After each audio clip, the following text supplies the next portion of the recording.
வெங்காயம் வாங்குறக்கா போனார் கடைக்கு. 5 கிலோ வெங்காயம் கொடுங்க. அவர் சின்ன வெங்காயமா பெரிய வெங்காயமா?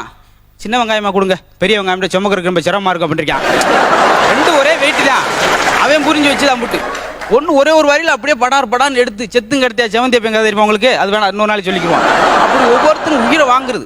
நச்சுவாய் வீட்டில் நாரவாயம் பொண்ணு எடுத்த மாதிரி இவன் பதில் அவன் ஒரு பதில் குழப்பமா இருக்கு. இப்போ பாராசூட் வாங்குறக்கா, இப்போ நான் விண்வெளியில் போய் ஆராய்ச்சி பண்ண போறேன், பாராசூட் கொடுங்கன்னு போய் ஒரு கடையில் கேட்டேன். அப்படி விரிகிறது. கடைக்காட்ட போய் பாராசூட் கொடுங்க அப்படின்னு. இந்தாங்க நல்லா இருக்குமா, விரியுமா? அதுக்கு மீறி விரியலைன்னா கொண்டு வாங்க மாற்றி யாரே பண்ணிருக்கான்.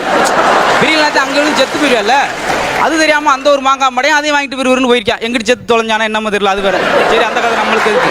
இப்போ மேடையில் நம்ம நல்லா பேசாட்டி போச்சு, கூட்டத்தில் இருக்கணும் பேச ஆரம்பிச்சிடுவாங்க. இவடெல்லாம் கூட்டு வந்து என்னை ஒரு திருவிழாவுக்கு 3 வருஷமா தொடர்ச்சியாக கூட்டு போனாங்க. சந்தோஷம், ரொம்ப நன்றி சார். 3 வருஷமும் இப்போ 4வது வருஷம் கூட்டு வந்துருக்கேன். ரொம்ப சந்தோஷம். இந்த வருஷமாச்சும் ஒழுங்காக பேசினீங்க, அதுதான் நான் உடனே கூட்டு வந்தது. வருஷம் பூரா எங்களை ஏமாத்திட்டு போயிட்டு. ஏன்னா மேடையில் பேசி சாதாரண விஷயம் இல்லை. நாளைக்கு ஒரு நல்ல மக்கள்கிட்ட நெருக்கமாக பேசுன்றதுக்காக, ஏன் துக்கப்படுகிறீர்கள், ஏன் துயரப்படுகிறீர்கள், கவலைப்படாதீர்கள், என்னைக்காவது ஒரு நாள் உங்களுக்கு கடவுள் கூரையை பிச்சுக்கிட்டு கொடுப்பாரு அப்படின்னேன்.